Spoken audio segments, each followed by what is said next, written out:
The Skids are in a drug feud entwined. Their death warrant ungrammatically signed. Roald calls in the Hicks who begrudgingly stick to their word to help friends in a bind. It's Thirsty Thursday, and that means we are once again hanging out at the Produce Stand, a podcast paying tribute to the great Canadian show Letterkenny.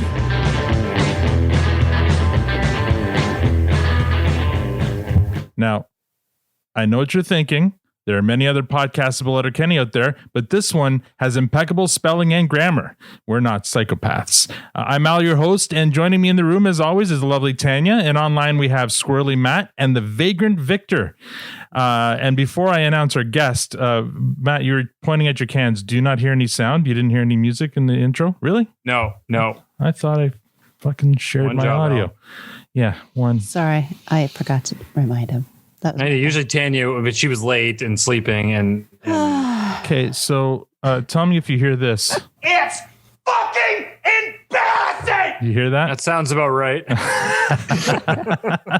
I wonder what the hell happened there. Anyway, back on track here. Joining us this week, he likes tweeting about beer and brewing. He's a transplanted Canadian living in Maine. He's into drums, lots of drums, and he's a patron and he's a good guy. He's a really good guy. Please join me in making some noise for Adrian. Wondrous! Oh my god. Oh my god! Oh my god! Wait. Oh my god! Oh my god! Oh my god! I regret nothing! Welcome to the Produce Stand, Adrian. Good to be here. I appreciate you leaving out the Too Fat to Run clip at the end of that. Well, we can get to that later. I went on a bike ride today for the first time in a long time. So you want to talk about too fat to do something? As long as there wasn't any falling off. Oh, man. We could watch that all day. Yeah. I flip bikes, by the way. I almost flipped a bike today. Anyway. but not with kids on it. You have to put that disclaimer. Yeah, in. exactly. Adrian, where are you speaking to us from? South Portland, Maine. Portland, Maine. And what do you do in Maine? I make beer. That's a noble, Nice. noble calling for sure. I know that Matt's really impressed. What, like, when you say make beer, are you like the head brewer for a brewery? Like what? You need to elaborate a bit because I'm a little excited. Yeah, I just changed jobs a couple weeks ago, so I'm one of two head brewers at a new startup. Nice. We're hoping we're brewing our first batch, hopefully tomorrow, or first time putting work through the new brew house, and hopefully we'll be dropping product in October 1 is the timeline we're working on. Wow. Nice. So a couple of questions about this. First of all, so it's a brand new brewery, like it's all Yep. like everything's brand new. How do you come up with your recipes? Like trial and error? Like do you do small batches and then scale that up? How does that work? Yeah, so we're basically set up to be making small batches off the get-go. So we have a system that puts out a little over 1 hectoliter or so. So Canadian size. In like, so give us an example, like 1 hectoliter would be how many cans? Like 300 pints or so. Mm-hmm. Okay. So small. Mhm. I mean, comparatively small. Right. So we'll just get to play around with stuff, see what we like, see what other people like, and hopefully take it to the market. And what styles are you focusing on out of the gate? We're going to focus on kind of more more traditional classic style. So we're going to have like a hop forward golden blonde ale and Nice. a pale ale. So hops. Yeah. Because it's North America and people are crazy about those crazy little plants. So Interesting. So do you want to give your new brewery a plug? We haven't announced name anything yet. We're still like in the final stages of like getting the name approved and getting like legal paperwork signed and all that Fair stuff. enough. So, So next time you come Produce on, you can Stand. say- so yeah, next time. Produce Stand Brewery would be an amazing name, I think. You know, I really wish they would bring puppers back, but maybe someday. I wish they would license that name out to some other brewery since what was the one that was doing it in Ontario? I always forget. Slack, I think, or something like, or Yeah, Stack. Stack or something. Yeah. Yeah. Or, I mean, maybe their intention is to bring it back when the new season comes out. Anyway, so you're here because you listen to our podcast, you take part in our DM group, and you're a good friend and a listener, and you're a patron, which we really appreciate. So thank you for your support. How did you discover Letterkenny?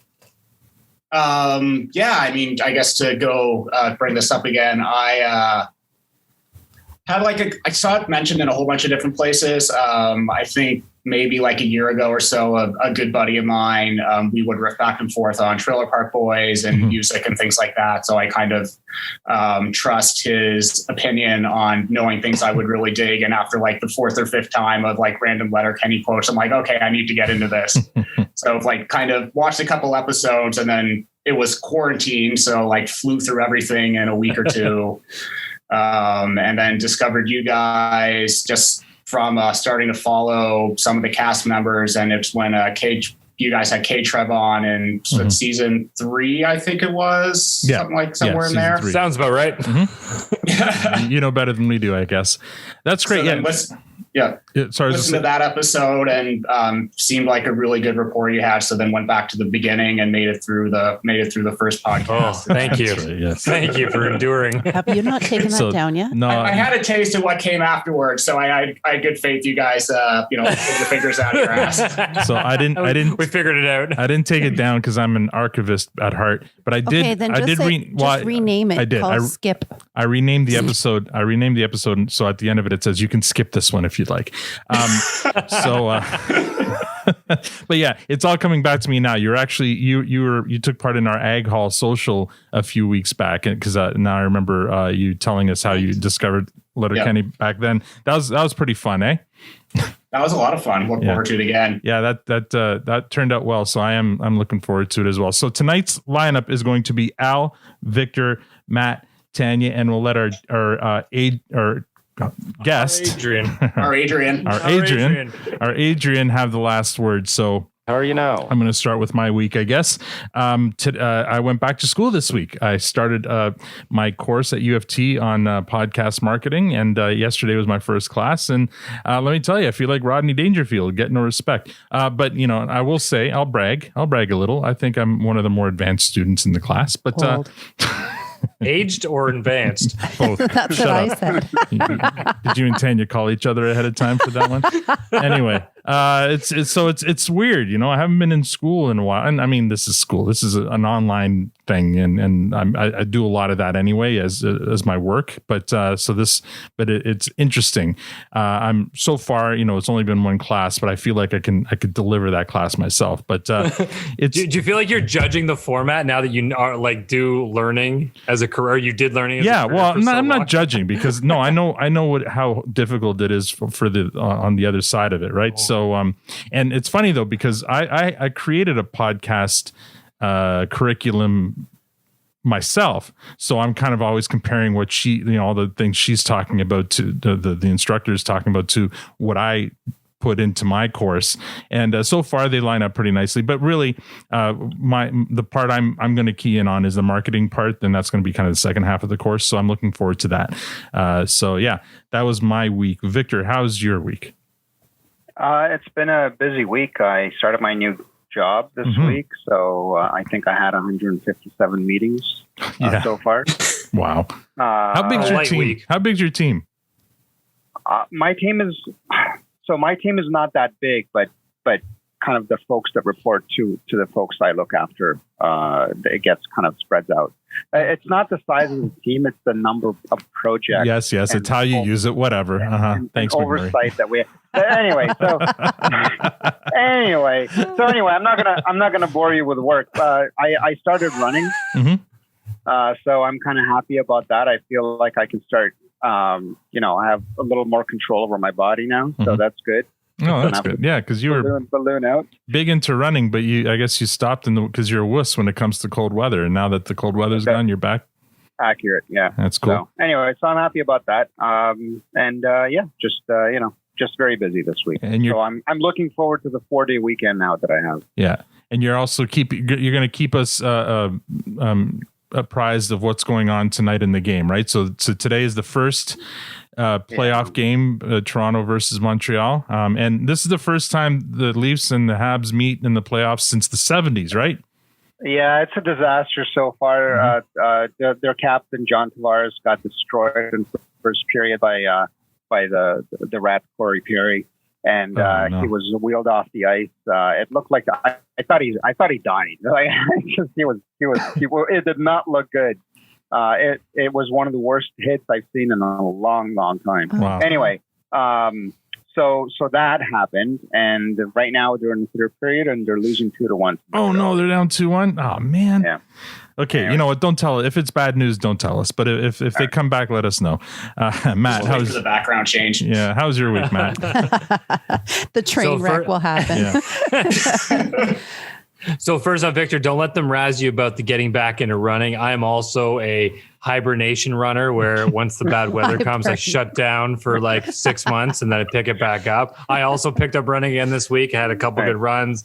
I'm feeling out of shape, but we'll get there. I've done some big runs in the past. I'm hoping to get back to that status. But I mean, I got to do it before October before I shut down again. So we'll see. But no, the week's been good. This one is all about the kids this week. And I don't talk about my kids a lot. And I think I've said before, I have 3 kids. My youngest guy is in daycare. So he just started daycare. That's been a fun, amongst this pandemic and throw all the chaos into it. Super paranoid about that shit. But we've got him and the transition's going better than we thought. So that's good. He's enjoying his naps. He's not eating anything because their food is not what we feed him. But anyways, we're adapting. And then my older son, I realized, so he's 10, what phase I am now in. And we've created a very, I wouldn't say open dialogue family where I'm like, you're 10. I don't care what you want to ask away, be open. We want to create that relationship. So what we got last week or on the weekend, we're sitting there, I think it was Saturday at dinner and everything's quiet for a second. All of a sudden my son says, "Oh, next week we're learning about vaginas." I almost choked. I'm like, "Oh, excuse me?" He's like, "Well, yeah, we just finished penises this week, so we're going on to vaginas." I'm like, "Perfect dinner talk. Why not?" That's awesome. So clearly they're into early stages of sex ed and all that jazz because the curriculums they started at a younger age now.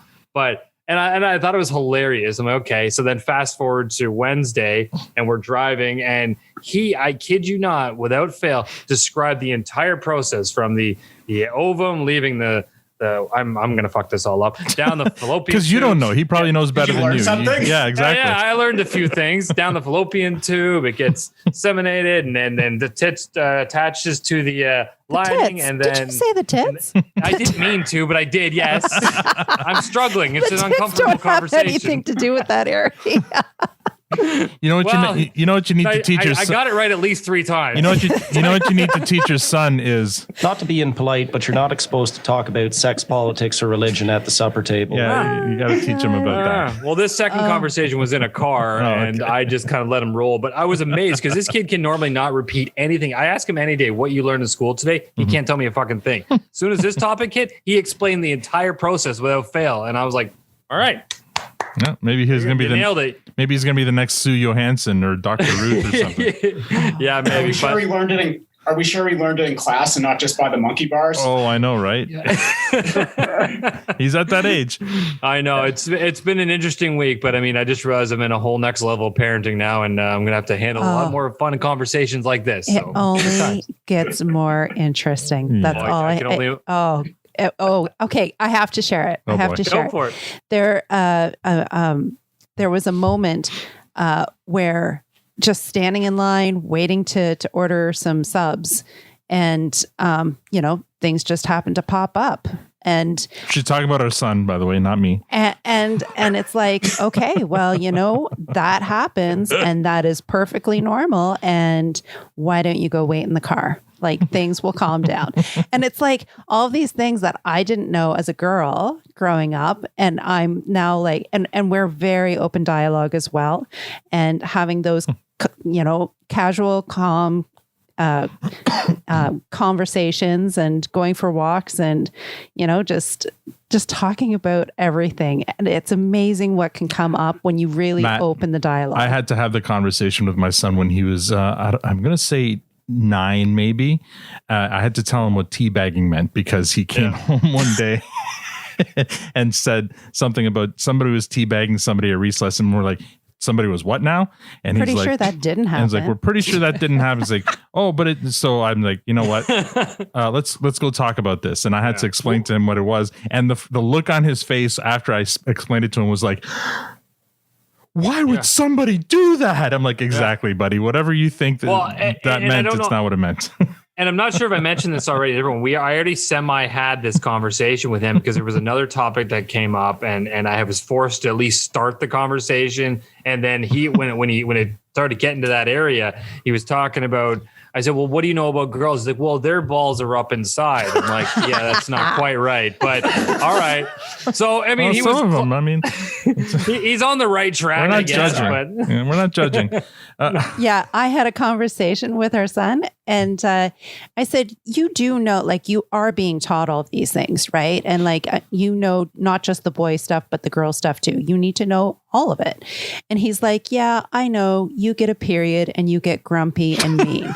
And I'm like, you watch yourself. I'm like, but hold on, I do gotta say, and I know Al, you're aching to move on, but that we did have one other laugh, and I'm like, I don't know. I mean, regardless of where you stand on any of the topics in the world right now, he said probably one of the most forward-thinking comments and responses I've ever heard. So we were making jokes. I have 3 boys, right? And we were all sitting there talking, and my wife and I were joking around how Caden, my youngest guy, I'm like, you know, we could just raise him as a girl because we really wanted a girl. And we were joking. And my 10-year-old goes, well, you know what? He can make that decision for himself when he's a little older. oh my God. And I'm like, wow, look at Awesome. Well done.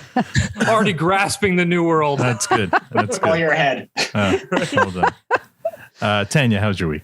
My week started off crazy. Oh my gosh, there was a lot of stuff that came up, but thankfully we're ending on an upswing, and all the crap that started the week is now removed off my shoulders, and I feel alleviated again. We did have a early morning. Al and I both woke up at like 5 o'clock one day, and really enjoyed just that peaceful moment of like going for a walk by yourself, coming back, kicking your feet up, and having a full cup of coffee, just sitting there by yourself, and just uninterrupted, no kids. Uninterrupted. Yeah, it was awesome. Window was open, the breeze was coming in, and it was just that quiet little moment before the day got crazy and school and work and all that stuff. And I hope that happens again, because it was a lovely, great way to start the day. Haven't been able to wake up that early since. Yeah. Adrian, how's your week? It's been good. I hit my 2-week notice after my second shot yesterday. So I'm fully vaccinated. Fully. Nicely done. Exciting. Well done. Yes. Congrats. Oh, I'm so excited for mine. That's great news. You guys are 1 in, right? Yeah, we're 1 in.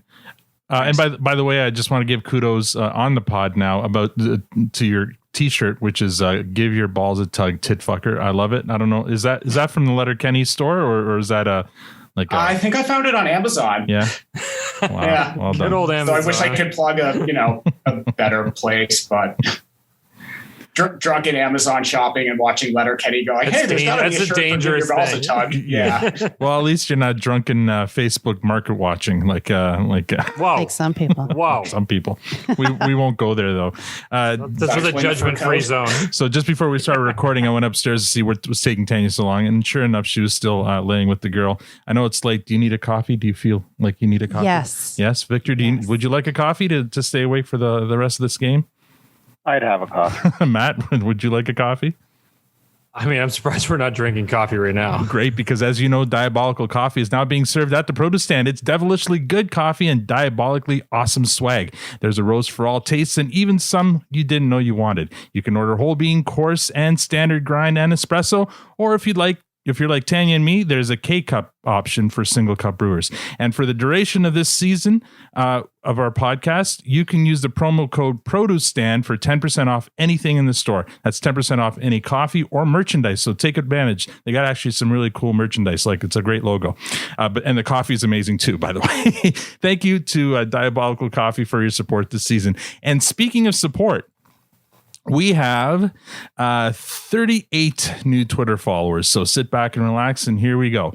Welcome to Ariana from Vegas, Sanvi Nandi, App Mountain Girl, SNY, BJ Welch 67 from Sarasota, OJ Didn't Do It, Mike the Vike, Darren Hamlin from Ohio, George Rando, Eric Wright from New Jersey.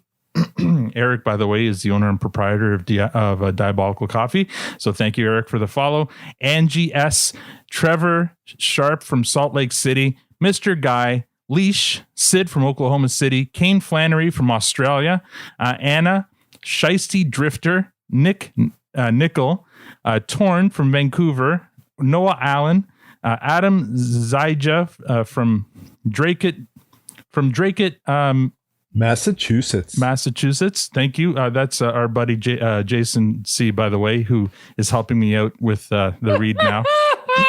Kiara Brogan, Lee Fleury, Tori, Georgia, Rich Wirus from Aiken, South Carolina, Dave at It's Just Carrie, Ian Lohaj, Joan Leitch from Edmonton, Kevin Burns from New Haven, Connecticut, Matt, Letterkenny subreddit. That's our friend Awesome there who runs that one. Pod Skier from Seattle, Ben Scott, Savage Empire Pod, Rachel, Texas, and then the latest follower, and I'm going to need Jason's help for this one, is Massachusetts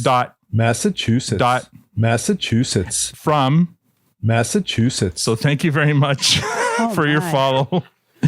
And for hopefully listening. I have a feeling that last one there may have been, and so, I mean, I don't want to let this podcast get to my head, but when I saw this follow come up, I went to the profile of this Twitter account, and it had the word Massachusetts mentioned so many times there, and then it had just been opened yesterday.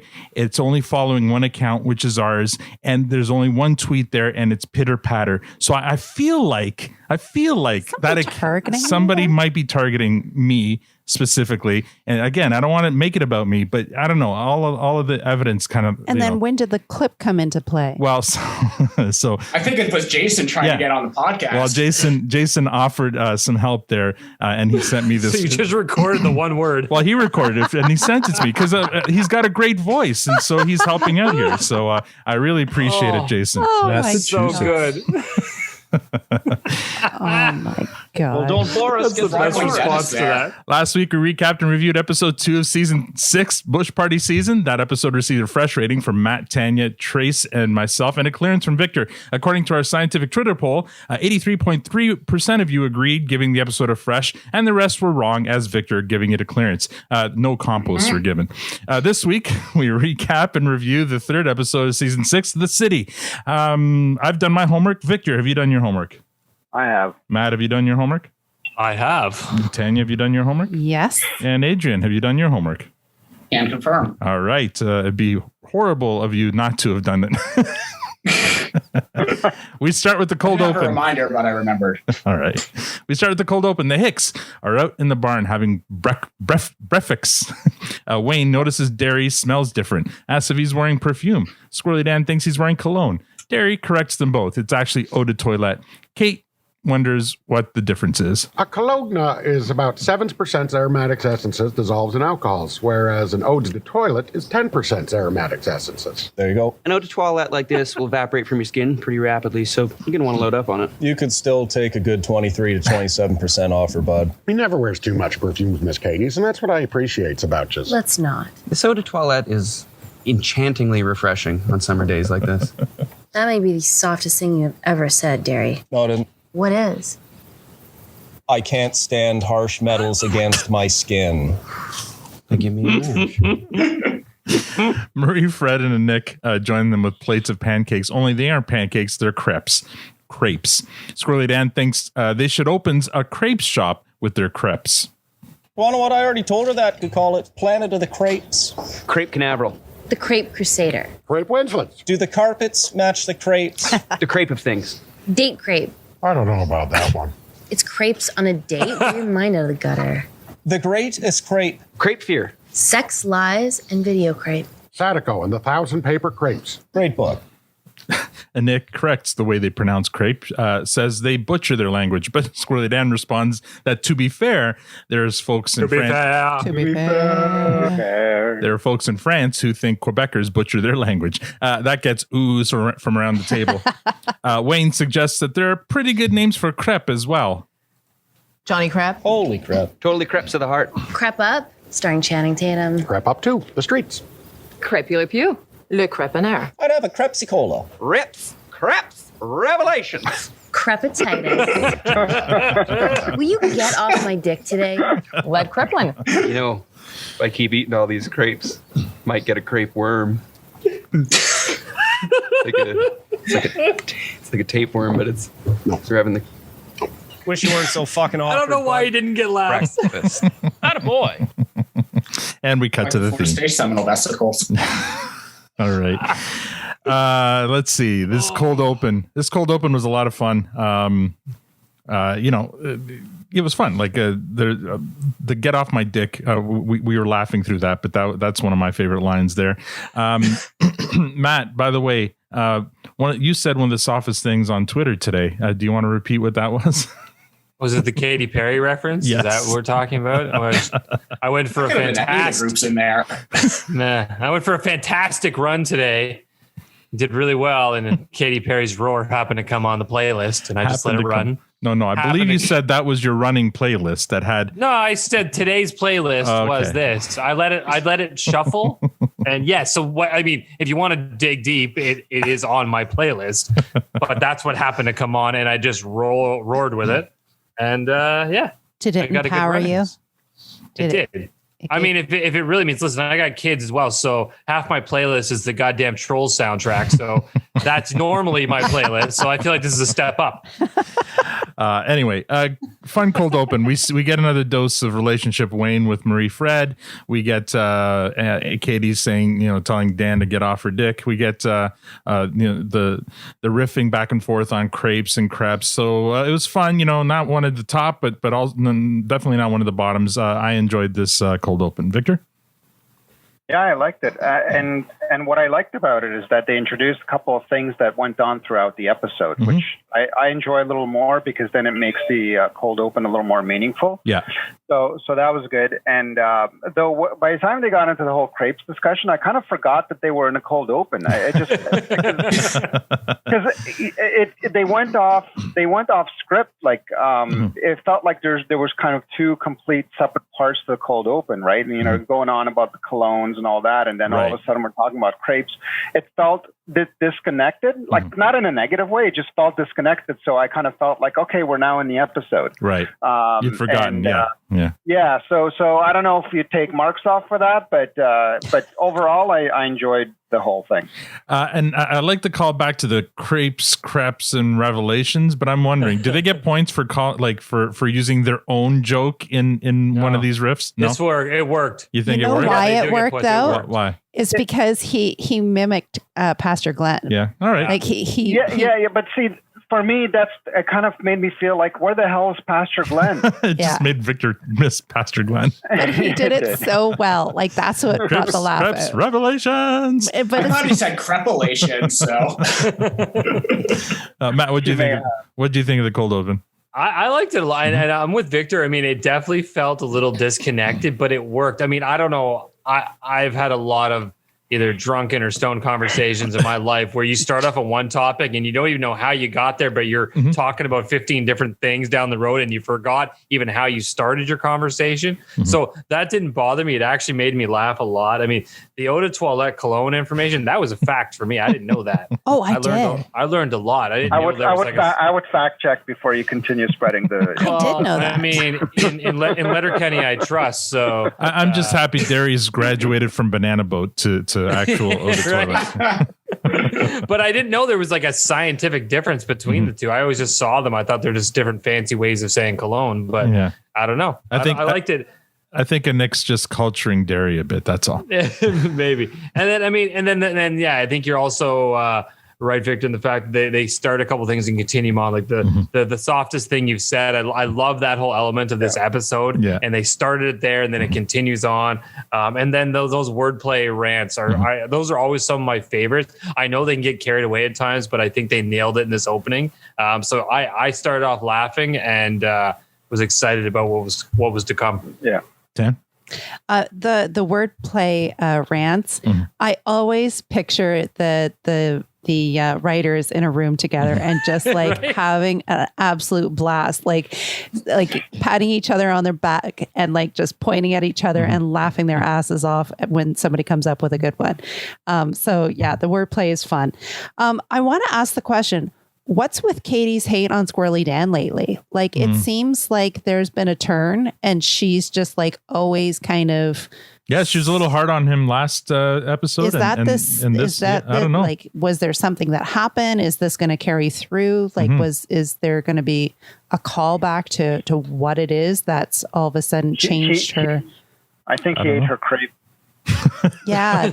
Well, you're right. She barked at him last episode when he tried to bring up Professor Trisha, and now this. Yeah, maybe she's just getting tired of his shit. I love the get off my dick. Loved that. I knew you would. Oh my God. I'm like, I got to use that somewhere or put it on a t-shirt. I don't know. You know what? Next time the girl asks you to demands dinner or something, you should say that to her. Get off my dick. Actually, it was I have to side note that. So the kids are at home school and her mic was off and I was late with the morning snack. And so I brought it to her and she goes, Mom, you're a little late today. Oh, wow. And the teacher heard her and she's like, your mic is off right now. She's like, oh, I'm so sorry.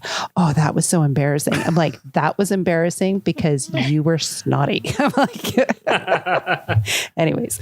Yeah. So I just kind of wonder what Katie's issue is with Dan. Yeah, it's a good point. I don't know. But you're right. In the last few episodes, she's been kind of harsh on him. Adrian, what did you think of this cold open? I thought it started great. You get a little, you get to see the Caesars being put down on the table again. That's right. Yeah. I really love the riffing. It just seems like they're getting back to old form a little bit.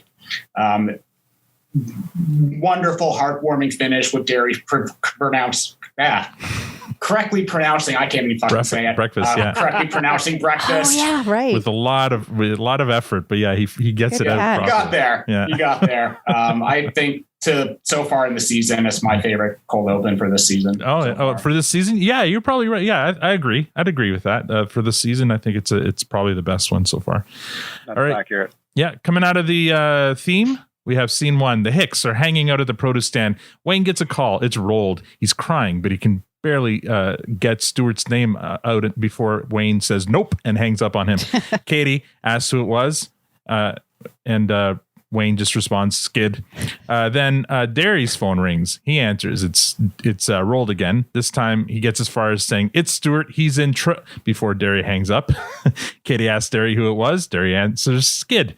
Then Squirrely Dan's phone is next. He answers, and this time Roald gets out the whole sentence. Stuart's in trouble. Squirrely Dan doesn't say anything. He just passes his phone on to Katie. Katie answers by saying, call me first next time. Roald tells Katie that Stuart is dealing and a rival dealer is threatening to kill him. Katie tells him to stop dealing and to come home, but Roald says Stuart refuses because he's a vigilante now. Fuck's sakes. Okay, we're coming. Oh, yeah. No, we're not. Yes, we are. No, we're not. Yes, we are. No, we're not. Dan, get off my dick today. Sorry, Miss Katie. What's the problem, right? You don't want to go to the SPCA and play with the dogs? Oh. What's the matter, Derry? You don't want to go to the food court in the mall and get a little bit of everything to create the perfect meal? Oh. And Dan, if you get off my dick, we'll play Big Buck Hunter HD 42-inch Wild at one of the Donnelly bars. This excites Squirrely Dan very much, so the Hicks are agreeable to Katie's terms. Next scene, at Gay's house in the city. Stuart is admiring himself in the mirror. He fashions himself a real-life Robin Hood, pop culture's most beloved vigilante. He even puts on a Robin Hood hat. Roald pops up to tell him that Katie and the Hicks are on their way to take them home. Stuart's not happy about that idea. They keep drugs safe. Roald says that they're not supposed to be safe. They're drugs. Gay is on Stuart's side.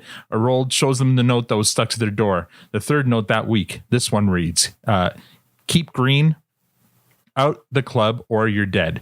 The spelling and grammar on the note is horrible, and that's what Stuart and Gay key in on. Roald says that's what makes them scary. They're too hardcore to proofread.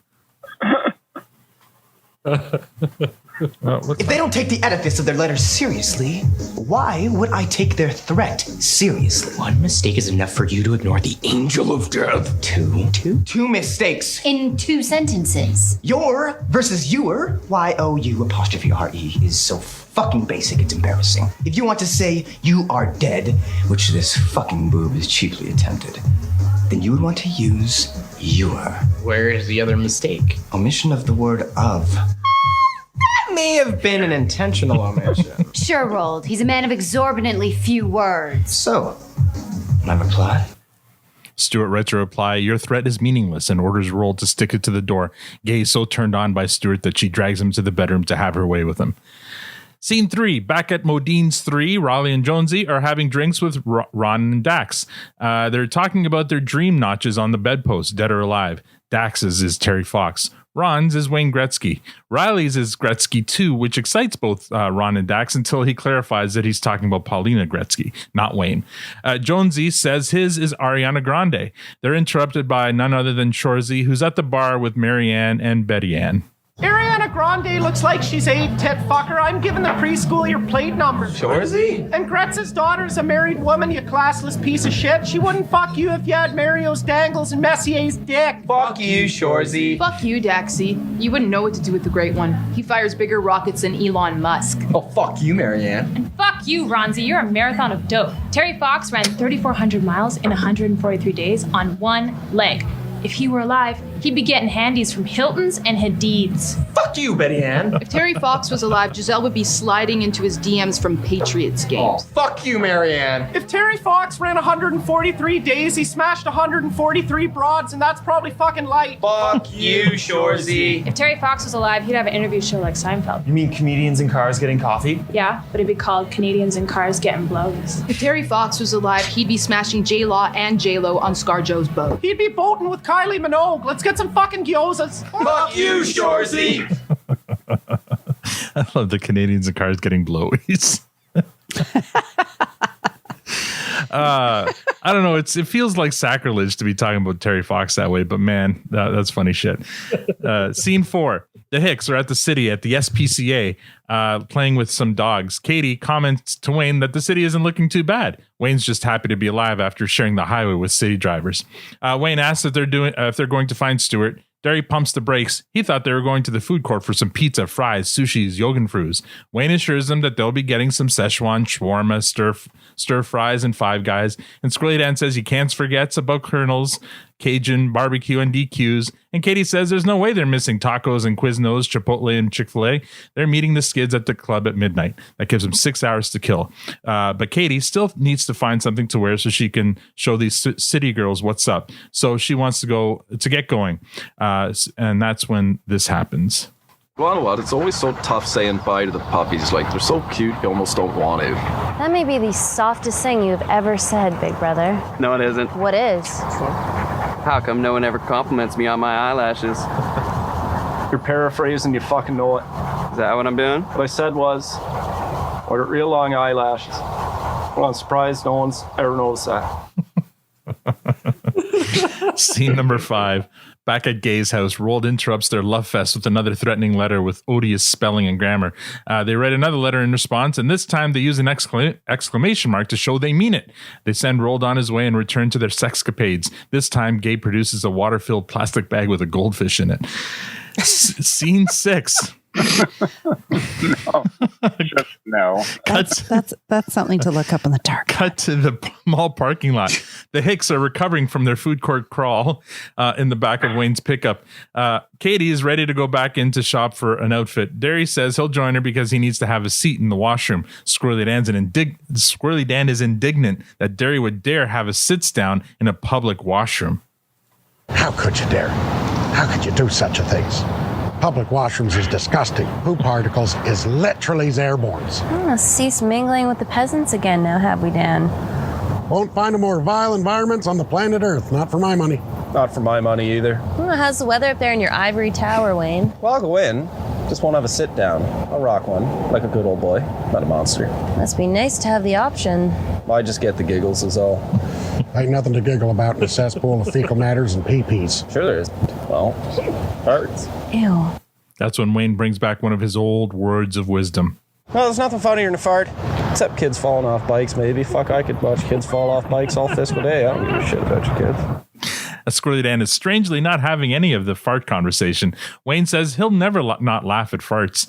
Katie's tiring of the conversation, but Derry brings up a courtesy aspect to the farting in public washrooms.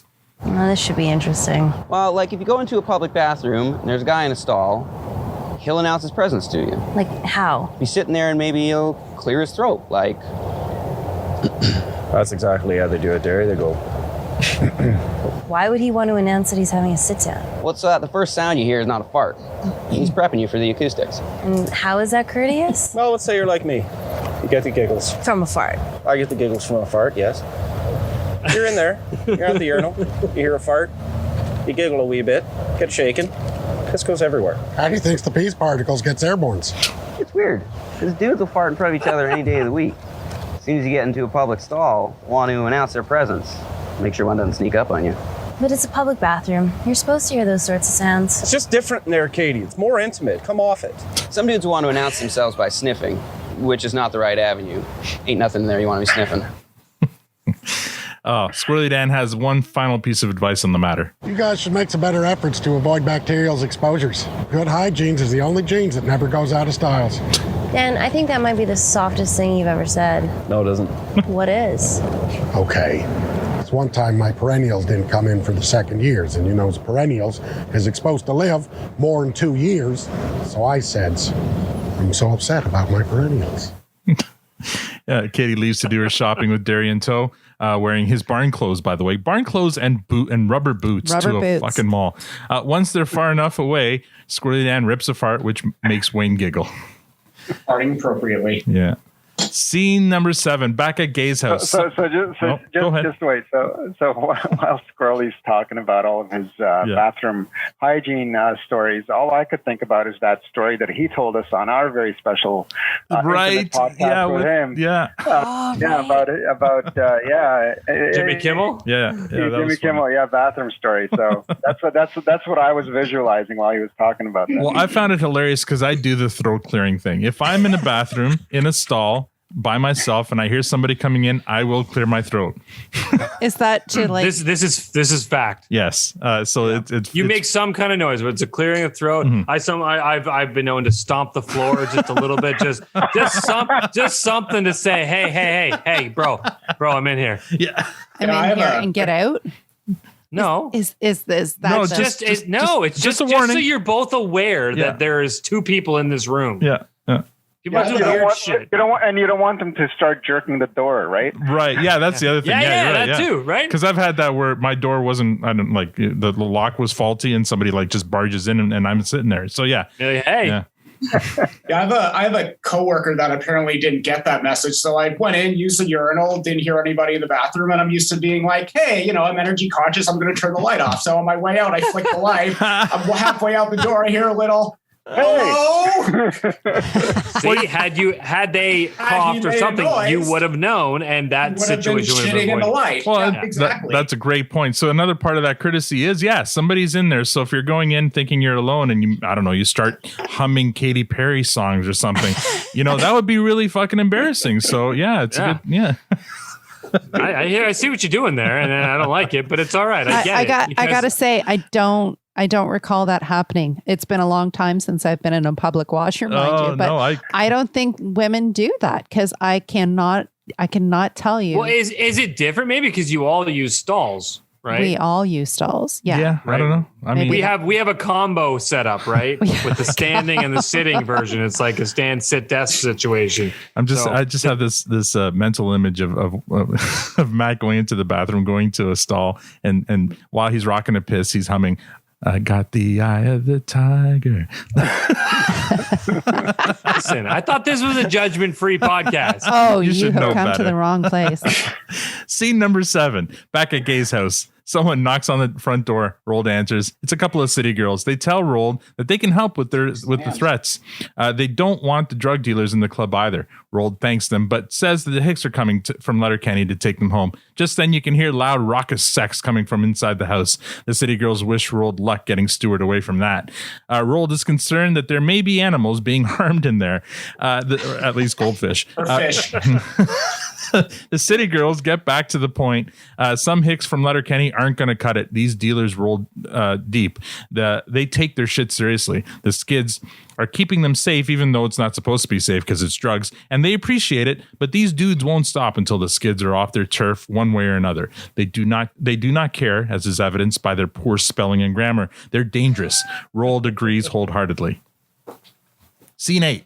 Back at Modine's 3, Riley and Jonesy and Ron and Dax are comparing their takedown tallies for their bet. They go on to compare all their ethnically diverse takedowns. Ever smashed an Ecuadorian Albanian? Of course.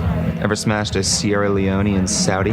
No. Ever smashed a Sri Lankan French citizen? Several. Never smashed a Uruguayan Israeli? What? How about a Croatian Quebecer? Likely. You ever smashed a Tibetan New Zealander? No. How about a Moroccan Hong Konger? No. Never smashed a Cuban Uzbek? Come on. Ever smashed a Maltese Congolese? Boys, I think it's a dog. You ever smashed a Baltic German Spaniard? That's for sure. How about a Baltic Russian Iraqi? You for sure smashed a Peruvian Turk. Everyone has. Same way everyone's smashed a Welsh Nigerian. Give me a Swedish Filipino for dinner. And a Guatemalan Slovak for dessert. Oh. That scene goes on for a long time. A long time. So good. It gets saved when Riley. Well, okay, it gets saved. It gets saved when Riley and Jonesy go, dude. I think that's a dog, and then that is a dog. Yeah, but Maltese Congolese. Yeah, it goes on for a while though, and it's clear that Riley and Jonesy are going to lose this bet. Scene 9. At the nightclub, the Skids are dealing their green G. The other drug-dealing thugs make their entrance. See the Skids and pull their switchblades. The Skids look worried, but then the Hicks make their entrance, led by Katie, and the Skids look relieved. Wayne begins to unbutton his sleeves, but before they can spring into action, the thugs are attacked by a large group of city girls who proceed to beat them with their shoes. The Hicks are confused. Gay and Katie share a knowing glance, and Gay takes the Skids and leaves the club. Next scene 10. The Hicks and Skids are at another bar having some drinks and just talking over what just happened. That was pretty fucking serious. That was pretty fucking serious. Bringing weapons to a street fight. Strike fucking $5 million against the city. And a lot of them condo buildings just looks like human storages to me. Pretty fucking serious, Skid. Mortally fucking serious, Hick. It's time to come home, Stuart. Can we leave now? No. Train ain't coming back, bud. Stuart! I said no. Stuart, gotta lay low for a while. What about you? Go your way, I'll go another. It's best if we split up. What about just for now? Stuart and Gay go on to recite their "fuck you" mantra. I hate my parents, I hate the world, and I hate myself. The Hicks just shake their heads at the exchange. Roald sobs loudly. Gay reassures Stuart that they will rebel again. She gets up and she leaves. The Hicks have one final task before leaving the city. Miss Katie's. What? Was I able to successfully Stay off my dick today, Dan? Yes. And yes, you may. Any competition? You know what? It's better with an even number. The Hicks race off to play some big Buck Hunter HD 42-inch while leaving Stuart sitting sadly watching Gay walk away, and we fade to black. All right. Before we start with the discussion, I just want to remind you guys we're playing the Guess Victor's MVP game here. So I wasn't even thinking. During the discussion, can you start including that in the homework reminder, please? Well, just write down, like we're going to discuss it now. Write down who you think Victor might have as his MVP, and then we'll talk MVP after. So discussion. I guess it starts with me. This episode was a lot of fun. It was really good. I really appreciate the Skid storyline in this one. I think this is the first time they've had like a really meaty storyline that wasn't like ridiculous, like and I really appreciate it. I really liked the development there. I love the Hicks begrudgingly going to help them, to bring them back from the city. They're, even though they hate the Skids are still from Letterkenny. They're still, quote unquote family, and they're in trouble. So they got to go help them. So I love all that. I love Katie's exchanges. She's shone in this episode as far as I'm concerned.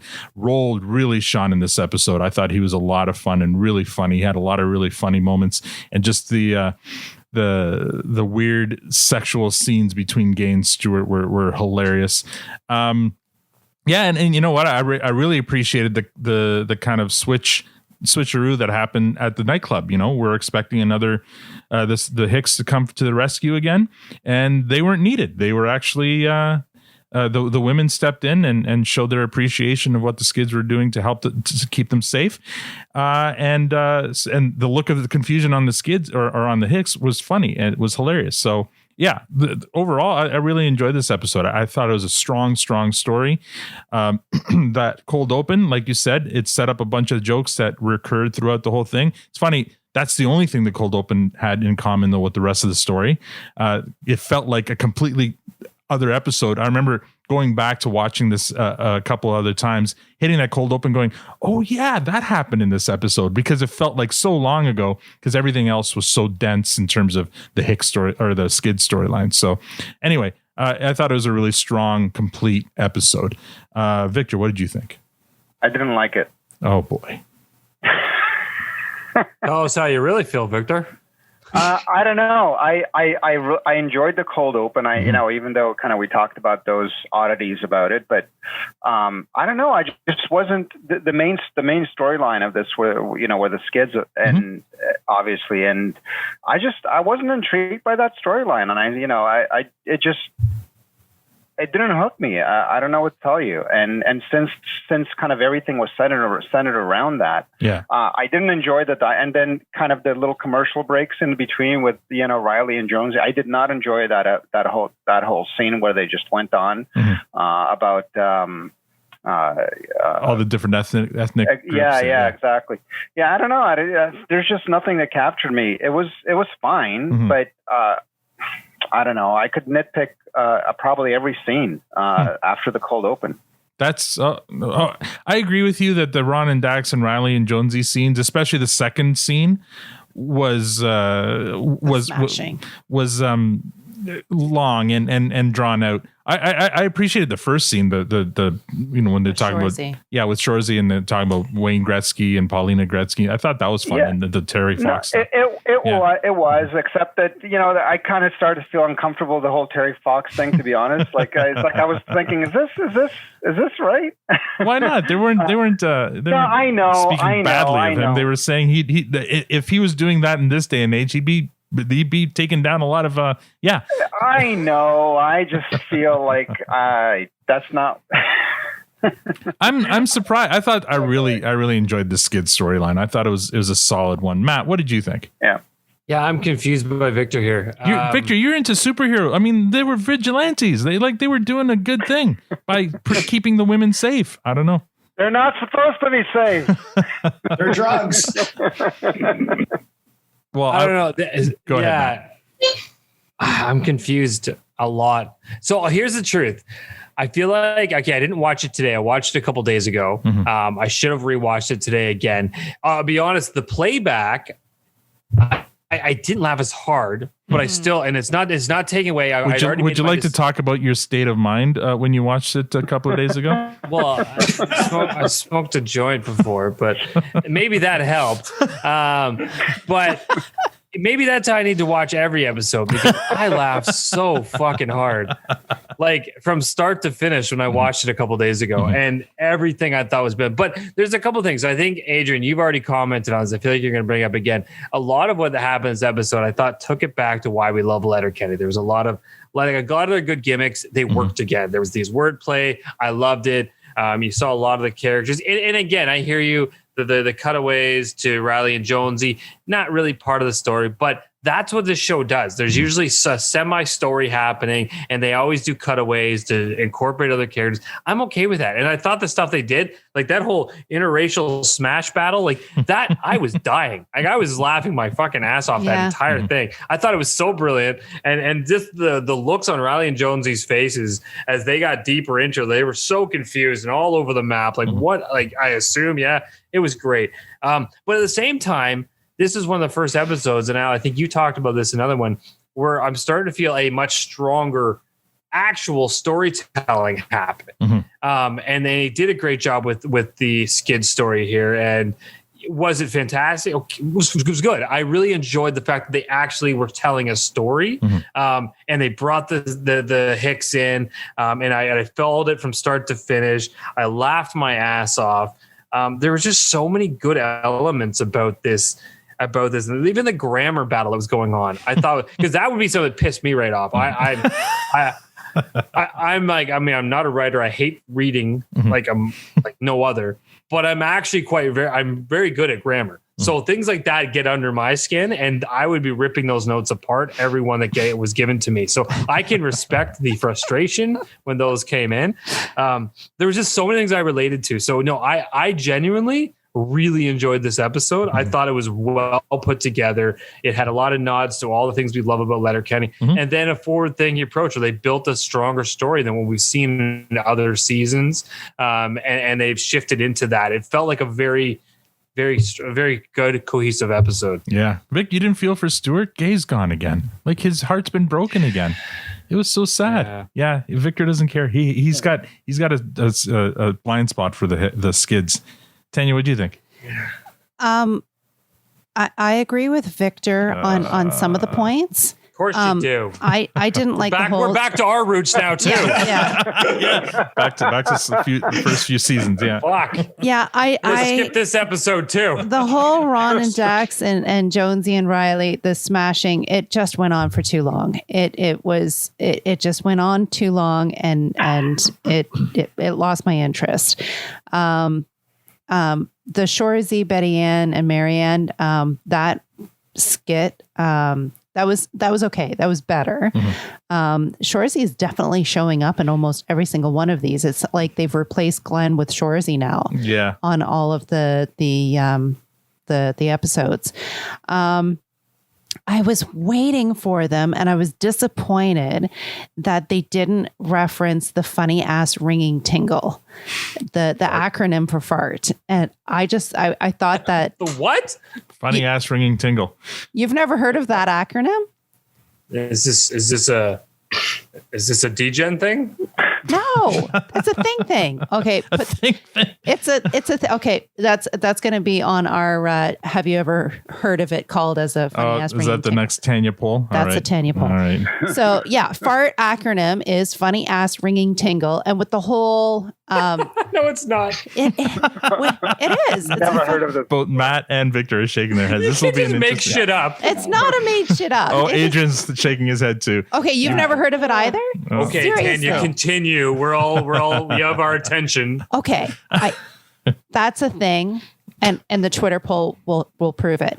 Anyways, I was waiting for Wayne to say it because he was saying how much it makes him giggle when he farts. Anyways, it was disappointed that it didn't say.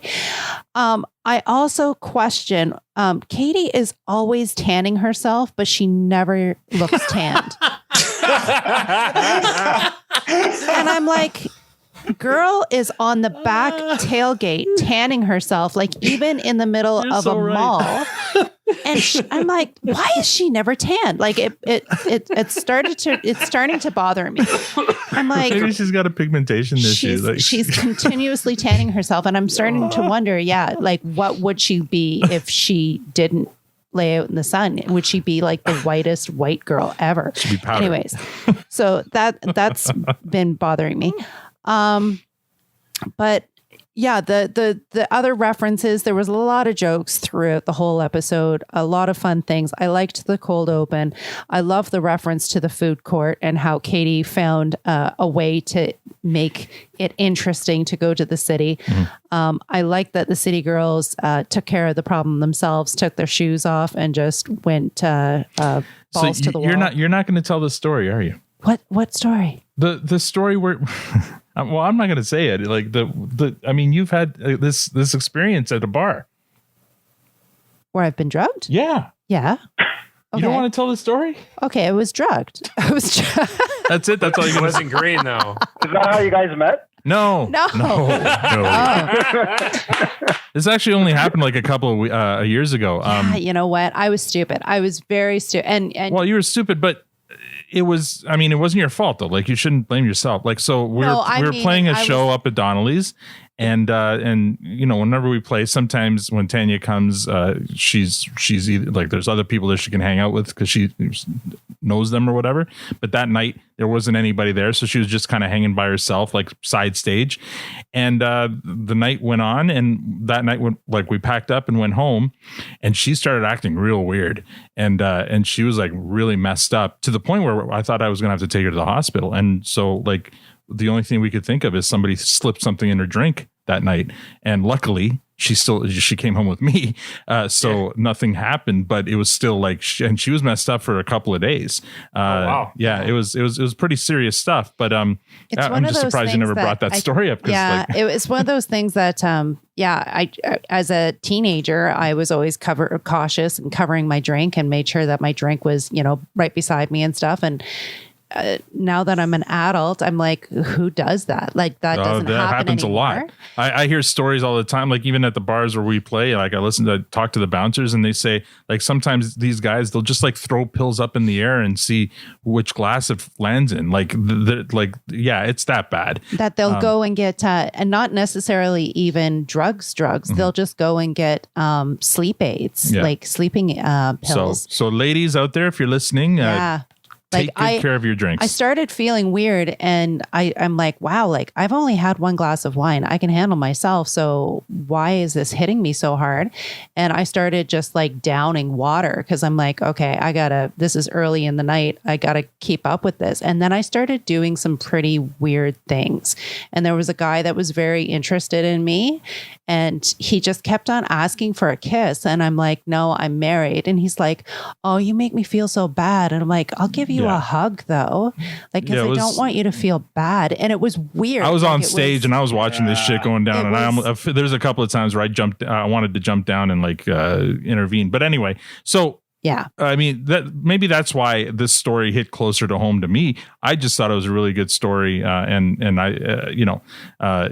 Yeah, so the whole vigilante thing, like we laugh, Stuart thinks he's a hero, but it's a real problem that happens in bars all the fucking time. It's real. It's not exaggerated for Letterkenny. So in that sense, I really appreciated the story. Yeah. Sorry, were you done? Yes. Adrian, what do you think? Thanks for the handoff on that very uplifting Sorry story about there. That's our PSA. Yeah. Setting up and knocking them down. Yeah, there you go. I really enjoyed this episode. I thought it moved very well. There's a lot of quick scenes that were snappy and witty. What did we count? Like 10 scenes and a cold open in a 22-minute episode. Like shit was flying. Like I said earlier, I really loved all the throwback jokes, like kids falling off bikes. So a couple to be fairs. This is Sparta, or this is Islamic Sparta, as the case may be. The Rip Reps Roy's Revelations was great. I think like in this episode, they seem to tie those old callbacks in a lot better. It feels like they were trying to do it in episode 1 and episode 2, and they didn't quite land like they should have been there. So it felt more natural to me. I thought we kind of had the ultimate chirp fest there with Shorzy, Marianne, Betty Ann, Daxie, Ronzi, Riley, and Jonesy. I personally thought the Terry Fox thing was really hilarious.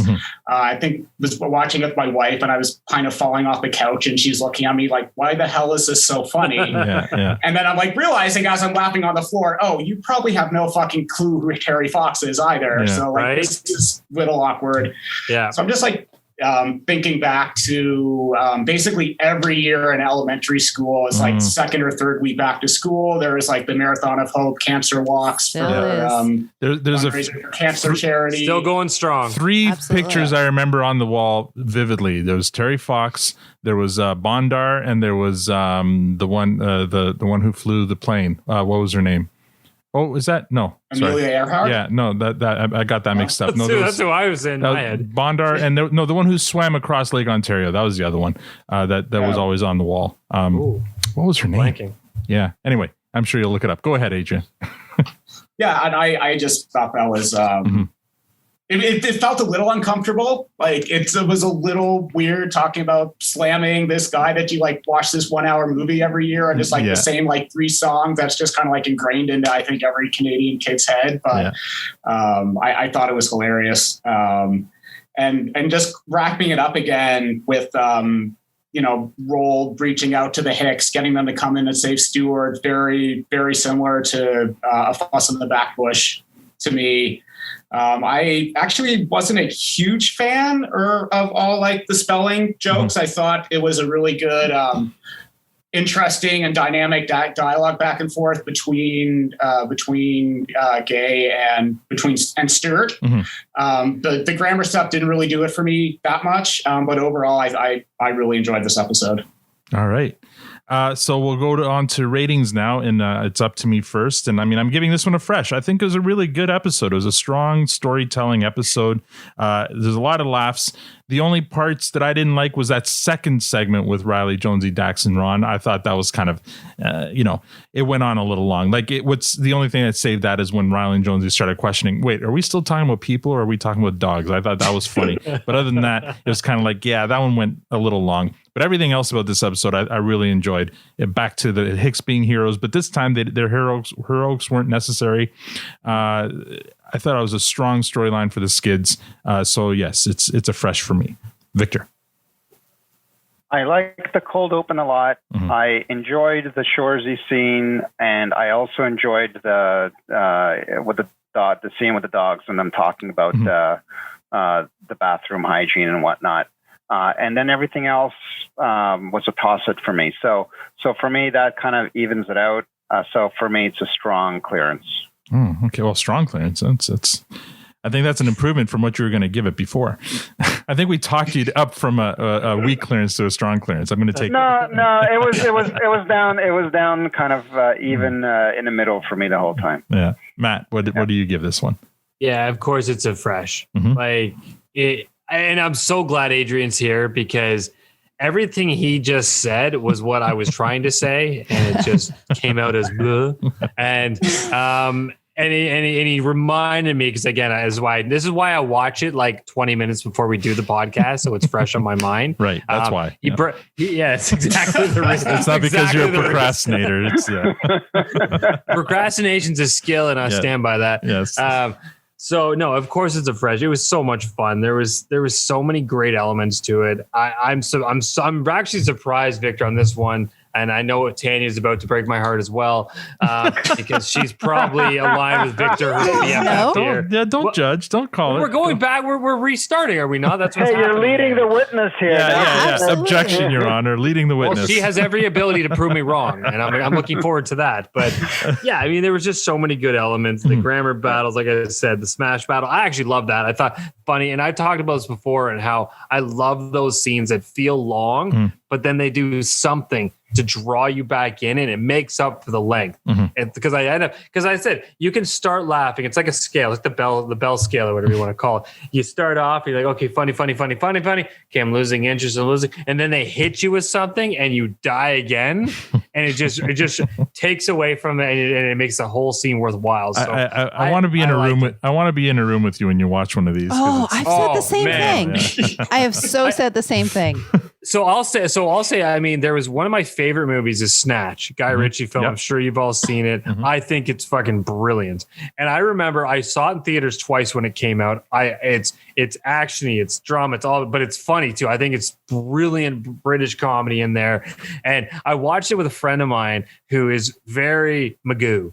And I love this guy, but he's very Magoo. He doesn't laugh much. And his girlfriend at the time was very much the same. So I'm like, guys, you got to watch this. This movie's amazing. We sat down, we watched it. I swear to God, I'm crying the whole time. They didn't say boo.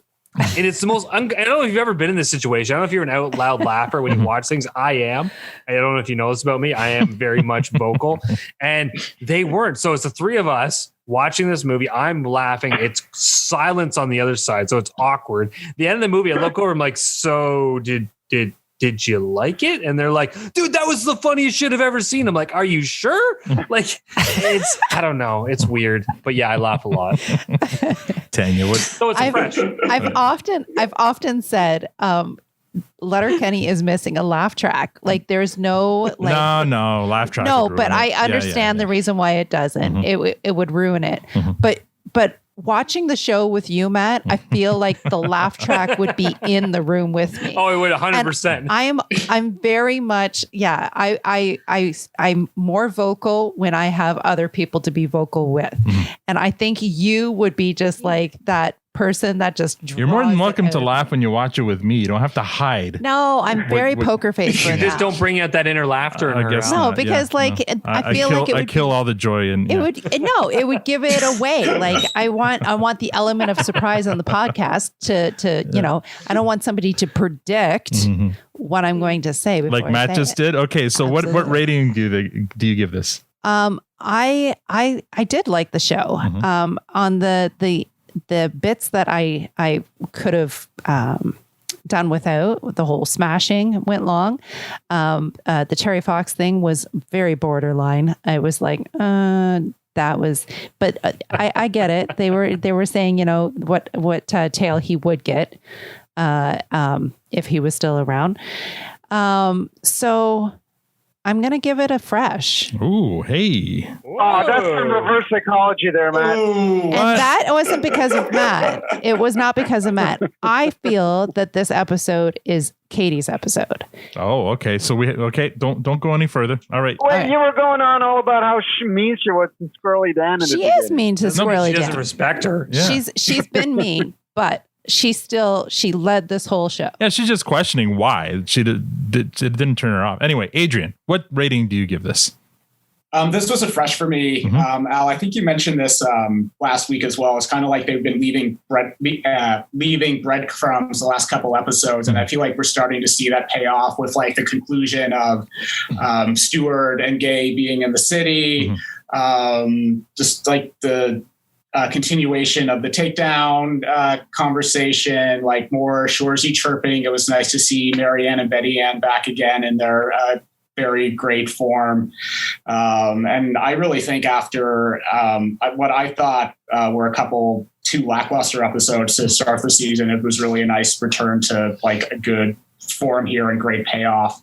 And just like the fast, witty dialogue, a lot of throwbacks, a lot of like continuing jokes throughout the episode is like one of the reasons that I really love the show and, keep watching it again and again and keep coming back to it. Awesome. All right. Fresh. By the way, I want to say this because you're not the first guest, but I want to acknowledge you have notes. You're reading from notes, and that's I appreciate that. I can picture you sitting there taking notes, watching this episode, and yes, Matt. Okay, but it's your job. I only started taking notes. Well, I know I only started taking notes off. I think Eliza showed up with a whole goddamn notebook full, and I'm like, now I'm looking. Yeah, like an you idiot. made fun of me for the first I know I did. I just appreciate when we have our guests on and they bring notes. That's amazing. I mean, they're more prepared. I mean, my wife, my wife was sitting next to me and thought I was fucking crazy. Like, sure, yeah. As well, I'm doing my homework for the podcast. Leave me alone. Gosh. Does she watch the show with you? Is she a fan? She does. Yeah. I really didn't think she would dig it at first. She totally showed me. I have, you sometimes have no idea what she thinks would be funny because I thought she just absolutely wouldn't be able to stand the chirping of the hockey players. Sure. I thought she would hate Riley and Jonesy. First time we saw like some of those first couple scenes with Shoresy and the shitter. I just felt really uncomfortable. And she was like laughing harder than I was. So I'm like, okay, go figure. There's a keeper right there. That's awesome. Yeah. All right, moving on to top fives. This doesn't break my top five. I like this episode, but my top five is still the Pantheon, and this one is not a Pantheon episode. Victor, I'm going to guess that's a hard no for you. Yeah, too much airtime on Stuart's butthole in this episode. Matt, does this Is break? that where the fish was going? What Yes. was happening with the fish? Should we talk about that? Yeah, who knows? I think they leave it open ended, just as I'm sure Gay was trying to. Anyway, Matt. So I'm going to do something interesting. I actually gave this a lot of thought because, again, maybe it's because I smoked a joint before I watched this one, but I really, really laughed really hard. And there were so many good elements of it. It was so fun. Okay. And I, like I said, it took me back, and I liked the story element of it as well. I thought it was great. I actually went back since I watched this, and I watched like 3 of my other top 5. I'm like, does this bump any of them off? I watched Relationships again. I watched Super Soft again. I didn't bother. I mean, I love Lazy Heek, but I knew that wasn't going to touch that one. Okay. I fucking adore that one. It was tough. At the end of the day, I'm going to knock off what I put on last week. I think this is better than the Bush Party. Oh, yeah. okay. Wow. Really? Yeah, I really enjoyed it. And I'll be honest with you, it was borderline knocking off Super Soft. I was just gonna. I was thinking it. But, Victor does not. He just gave a thumbs down. But the ostrich conversation held it on there, so Right. that kept it true. So yes, I'm going to knock it off. Put it number 5. Okay. So I think it's deserving. Tanya? No. No, doesn't. All right, no problem. Now, Adrian, I don't know. Do you have a top 5 prepared, or would you just talk about some of your favorite episodes? Yeah, this doesn't make my top 5, but what I have in there is Relationships, Fuss at the Golf Course, Talent Show, We Don't Fight at Weddings, and Native Flu are mine to date. Native Flu, really? That's the one that triggered me. I'm like, wow, that was a good one for sure. So sorry, number 1. What is number 1 relation? Did you do that in reverse order? Yeah, I did that in order. Okay, so number 1 Relationships, number 2 Fuss at the Golf, number 3 what was that one? Talent Show, right? Number 4 We Don't Fight at Weddings, and then number 5 Native Flu. Okay, tell us about Native Flu. What was it that you liked about? Because as you know, it wasn't a favorite here. I mean, I thought the Stuart Horn cold open was rather funny. You've got the classic grill marks in there, the moist conversation, Alanis Morissette, and all that good stuff. I just thought it was just such a funny psych gag where Wayne, like at the end of the episode, sits up fully dressed in bed and then just lights a cigarette. Yeah. And we have 3-legged dogs. I mean, who doesn't love a 3-legged dog? And 2 nonetheless. All right. Awesome. All right. We're going to move on to MVPs now. So my MVP for this episode, it's a toss up between Katie and Roald for me. I'm going to give it to Roald because I feel like, and I don't want to influence, but I feel like Katie will get some love later. So I really thought Roald was a lot of fun in this episode. Very funny. And I'm going to give it to him. Victor, who was your MVP for this episode? Should we guess his first? No. He's got to give it to. We have to write. Did you write down? I wrote it down. Okay. So. Write down. Now who you hear think. me out. Yeah. So. I'm gonna edit mine now. Hold on. That's right. Now that you know his rating, now that you know that he didn't enjoy the episode, make sure you think hard on who you think his MVP was. Yeah. Now hear me out. I'm not trying to be difficult or anything like that. No, never. You would never do that. Oh yeah, I'm so right. This is like saying, I'm not a racist, but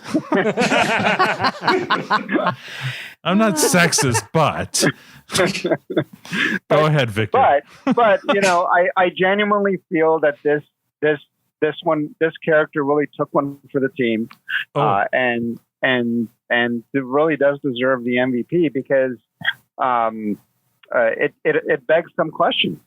You know, we are all kind of affected by the whole ostrich situation, and that's been such a thing. And now we have one of our own that's potentially taking part in some, you know, mischievous, questionable activity. So I definitely have to. So I have to give the MVP to the goldfish. Goldfish. Oh man, I should have known. Like you're redesigning that is boxes. being difficult. Oh shit. All right. Did anyone have goldfish on their bingo card? No, I didn't. I was convinced it was Terry Fox, but you know what? That's a good one. That's a good. I thought maybe Katie. I had Roald, but maybe Katie, but because that's before I knew that he didn't like the episode, so I didn't. Okay, so I was way off. Matt, who did you have? I had Shorzy because it's the only name he said in any excitement through the whole conversation. conversation. Okay. Tanya, who did you I think? had Stuart, and then I know he hates the Skids. And then I thought the only reason why I picked Stuart was because of the notes on the door and the grammar. And I know how Victor hates when I say anyways. and I thought the whole notes on the door would get it and the grammar. So I put notes. So you're the closest so far, at least geographically, to the goldfish. And Adrian, who did you have?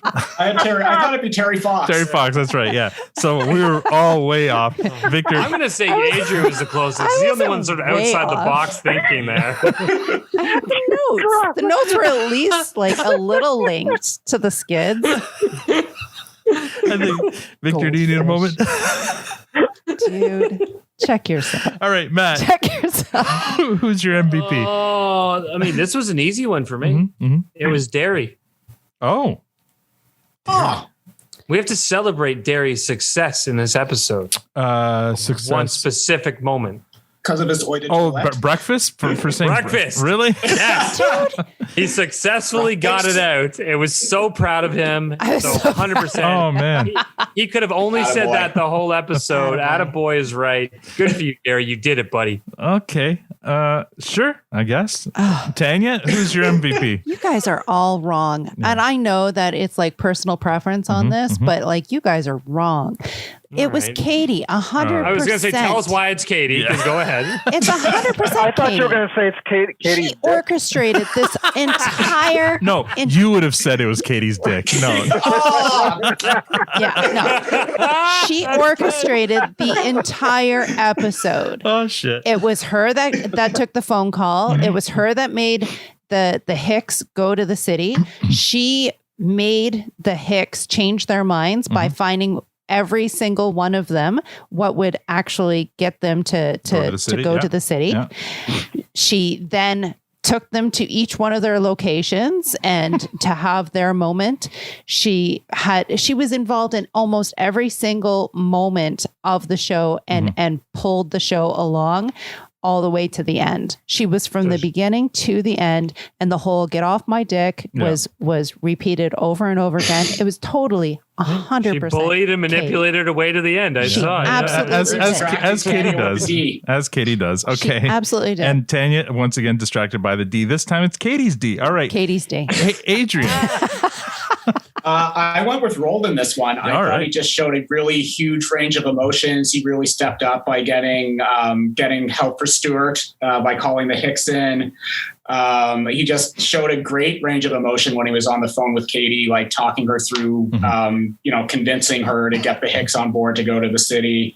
And he just feels like a full character now. I feel like before we just see like little funny like one-liners, or he's like creeping over Stuart's shoulder, or like talking to his dad on the phone or something. But he just he seems whole, and I think, kind of knowing what comes up, like he just becomes a lot bigger character. And this is where, to me, it feels like it melds. All right. Well, I mean, I agree with you, obviously, because Roald was my MVP as well. Awesome. Yeah. All right. We're encroaching on a long episode here. Tanya's Twitter poll. So last week, Tanya wanted me to post a poll asking, had you heard of the term throwing hip before Letterkenny? Once again, 161 votes. Again, Tanya, she's the only one who's allowed to do Twitter polls because she gets all the all the response. Thank you, 25.5% said yes. And 74.5% said no, they'd never heard of throwing hips. So everyone was kind of on board with us, the majority. There's still some. That's interesting to me. Yeah, I had never heard of it before. So maybe they're all from Listowel. Somebody did respond in a tweet saying, you needed more detail. You needed to have yes, but I'm also Canadian. No, but I'm not Canadian. Or yes, but I'm not Canadian. I like that No, person. I'm Canadian. No, I'm not Canadian. So unfortunately, we didn't do that. That was a suggestion from Strings and Sealing Wax. Anyway, so I had a Twitter poll to my father because my dad's actually a farm boy. Yeah, he's a farm boy. And I started thinking, I wonder if this is a farming reference, because like maybe these aren't just Canadian references, but maybe it's like a farming thing, throwing hip. So I asked my dad. I was actually present during this phone call this afternoon where she asked her dad, Did you ever say throwing hip in relating to sex? So she did ask her father I this did, question. and my father had never heard of it before, so it's a You're just Letterkenny spare thing. parts, aren't you, Bob? I understand that's actually the origin of the tragically hip. Oh, Jesus. Oh my. Yeah, it's a erectile dysfunction. Tragically hip. All right. Moving on to listener comments. We have a couple of iTunes reviews. So two new iTunes reviews. This first one here, 5 stars, real honest podcasting. 4 friends sitting around discussing Letterkenny. You can't beat that, not even with a real big stick. Unfortunately, this person didn't sign it. It's from Anonymous, but thank you, whoever it was who gave us that rating. And then a second rating here, a rock star podcast, 5 stars, a thoughtful and informative discussion on great Canadian comedy, Letterkenny. Despite their disclaimer, listen to the first several episodes. You'll have a much better idea about their philosophy and goals that help to focus their honest analysis. Their Canadian perspective helps the rest of us understand the humor and traditions that may seem unfamiliar when viewing the show. Personally, I appreciate the insight into Canadian culture. These 4 super fans stepped up. I don't know about super fans, but stepped up during the pandemic. and at least haven't listened to the whole podcast. Yeah. I know he has, though. And I'm forever grateful. Pop open puppers and enjoy the fun. That's from Brad Lunsford from State College, Pennsylvania. Thank you so much, Brad. That's an amazing, amazing review. So good. We really I appreciate lost him on informative, but I appreciate it nonetheless. And here's one from this isn't a review. This is just a comment. I remember when there was so this is in response to a bunch of people posting pictures, including myself, wearing their new Produce Stand merch. I remember when there was no Produce Stand merch. Now you got a T-shirt and a mug. Must be fucking nice. And that's from our buddy Jason C., also the man behind this. Massachusetts. So thank you, Jason. Another comment here from our buddy Mike Low Ranger. Just finished listening. Another fantastic episode. That's in regards to last week's episode. And finally, can't believe I'm typing this, but I've agreed with Victor the last 2 episodes. And that's from someone named Adrian. That was me. Wow. Yeah, so there you go. Thank you, Adrian. Well, we broke the streak here today, so there you go. Yeah. Can't lose them all. I mean, this episode really kind of leveled us back out again. Yes. We're back to norm. Letterkenny Letterkenny News. WatchMojo.com posted a video on YouTube counting down the top 10 funniest Letterkenny moments. It's a pretty cool video. Although I'm not sure I agree with the list, I'll post a link to it on our show notes. There's attentions paid was only number 2. And there was a bunch of scenes there that I would have been in my top 10 that weren't there. But it was still a pretty good list with a bunch of video clips. So highly recommend checking that out. How Are You Now Pod shared that one out this week. So I appreciate that. So back to final comments. So I'll start. Adrian, amazing job. Thank you so much for joining us. You came prepared. You came with notes. I think I laughed till I cried for the first time in a while in this episode. Thank you for that. So appreciate your support on Patreon and your cooperation in the Twitter DM today. You're the one who posted the rim shot for a live rim, not live, but an actual rim shot for Stephen Walker, right? Was that you? I don't think so. Oh, I thought it was you. Somebody posted in Twitter DM Al. group a recording. I feel like I posted I don't know. No, a recording of. Did you not record yourself doing a rim shot for a joke that maybe it wasn't you? I thought it was you. No, that wasn't me. Even if it was you, hold strong that it wasn't right now. Fucking embarrassing. I mean, you're a drummer. I just thought it was you. Anyway, I love thank you. Anything from the Trump administration, I could just hold true and facts don't matter anymore. Thank you so much for joining us today. You did a great job, and looking forward to having you back. Victor, any final comments? First, I think this is the season that Dean must have been talking about, Dean Giles, when he said it takes a bit of a dip.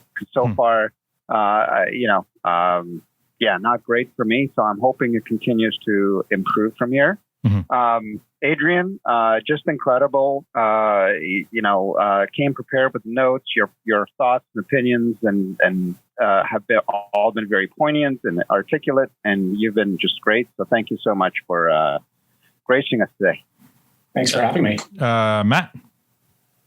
Yeah, I mean, exactly what Victor said. All those things. No, it's great. Honestly, I'm so glad you joined us, Adrian. I mean, we saw you at the Egg Hall a few weeks back. We got a little taste of what you could bring, and you really brought it tonight. So it was so much fun. I do, again, like the universe has seemed to leveled out. I completely disagree with Victor. I will say episode 1 I didn't love. I made that very clear. But the last 2 I loved. I really have enjoyed where this show is going. It's definitely a different flavor of the show. The whole tone has changed, but I'm okay with it. I'm okay with things evolving and going in different directions. And honestly, I've been so long since I've watched the future ones. I'm excited about what's to come, and I look forward to chirping more about them later on. So bring it on. All right, Tanya. Adrian, as the boys have said, thank you so much for coming out. Good luck with your brew on for tomorrow. The new gig. Good luck with the new gig. Yeah. Good luck with that. Yeah, I love the Canadian background that you have and how you laugh at it still, and how your wife and how the two of you interact with watching the show. That's it's an interesting plot or interesting perspective of the Letterkenny.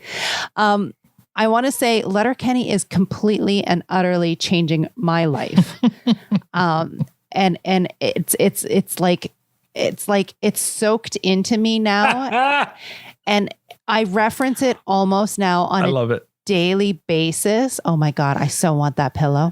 So Adrian's holding up a produce stand pillow, and again, I forgot that you're the one who bought it, but it looks great. Yeah. How's good? How's the quality? I just need the couch to show up. Oh my God! Is the couch a produce stand? That's awesome. I am so. When I saw it, I couldn't next believe. drop. I appreciated so much, but laughed. I can't believe someone bought a pillow, and it made my day more than you'll ever understand. So I love that you're holding it. It does look really good. I so want a pillow. They did a great job on the designs. Yeah, for sure. Yeah. So credit to Stu Narduzzo there for the great art, the great logo designs. He came through. Are you done? Yeah, I just want to say it's becoming an everyday reference. Like Al referenced that he was going to go for a bike ride.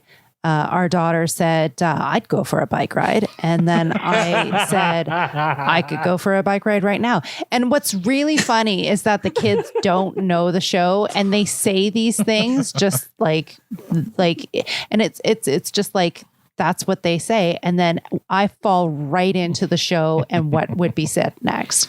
Like, she's a convert. Yeah. Our daughter was even saying like, what was it now? And we were making it. She's like, like she was doing a Katie thing. Oh boy. What was it now? I don't know. I don't know. Try to black those things out. Anyways, it's on a daily basis now, and it's like really, I find that I'm more and more just absolutely sucked right into it, and it fits so well. So you're not wrong. I mean, even we have an internal work recognition board that you can like call people and thank. Lately, anytime I do one, I write whatever I write, and then I write that's what I appreciate about you, and I've been doing it. And this is a public face. Well, public isn't internally intranet facing, but it cracks me up every time. And I'm like, I'm going to keep doing it because I love it. Yeah. All right, Adrian, you have any final? But I want to also just wait.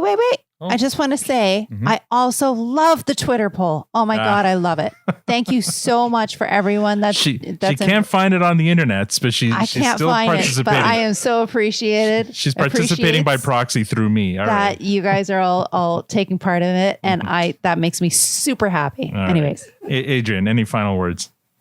I think you guys, I mentioned it online and you guys mentioned it in the episode last week, but I think it's just a really cool community that you guys have built here. It's clear that you just all four have had a friendship that goes back for quite a while, and it definitely seems like it pulls all of these people in. I think the Twitter group is a great indication on that, and the gifts going back and forth and all that good stuff. It's also very... I don't know what word I'm looking for.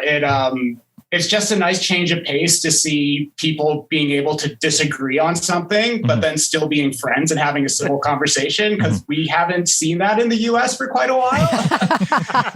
So that's what I appreciate about you guys. And yeah, it's been a really fun ride to go along the show with a lot of like-minded people and like dive into something and just notice different things every time I get into it. So I don't think I'd be doing that without what you guys are doing. So yeah, thanks for the podcast for sure. Awesome. Well, again, thank you for listening and your support.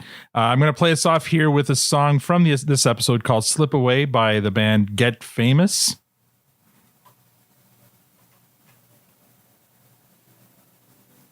Are you It's a now? long fade. Here we go. And that's all we have for this episode. Next week, shut up, Victor. Next week. By the way, Victor, what's the update on the game? Don't ask. Why do you want to end it like that? What do you... It did not end well, Al. Oh, no. that train wreck. Well, you didn't change it to a train wreck, so I take it as a loss. All right, it's just game one. There's still time. But he's holding a sausage. What the hell are you holding up? What is that? It's a sausage. It's a dick. Oh, look at the dick. Okay, Oh, just to be clear, because this is an audio-only podcast, Victor is not holding up his dick, but he was holding up a pepperette or something of some kind. Oh, God. You want to explain yourself to Victor? It's a Georgian thing. It's called tricella. Oh, tricella. Okay. Yeah. It's made from grape juice and walnut. So it's not meat. not a pepperette at all. It's not a pepperette at all. It looks like a pepperette. Yeah. Well, no, you said what it looked like. But anyway, let's move on. And that's all we have for this episode. Next week we recap and review. Stop that, Victor. You're really distracting me right now. Next week we review and recap the episode 4 of season 6. Dicks Slip Out. That's right. Have your laugh with our guest, Joshua. Don't forget to give our new sponsor. I'm going to turn your mic off. Oh, man. Don't forget to give our new sponsor, Diabolical Coffee, some love. They're at diabolicalcoffee.com. Right now, you can use your promo code PRODUCESTAND for 10% off any purchase from our site. If you'd like to support the podcast, rate us on iTunes or become a patron. I can't work in these conditions. There's a Patreon link on our site or Twitter profile at ProduceStandPod. We're also on Facebook and Instagram at ProduceStandPod. Thanks for joining us. Now we're going to play some Big Buck Hunter HD 42-inch Wild. On behalf of Adrian, Matt, Victor, Tanya, and myself, thank you for listening and have a great week.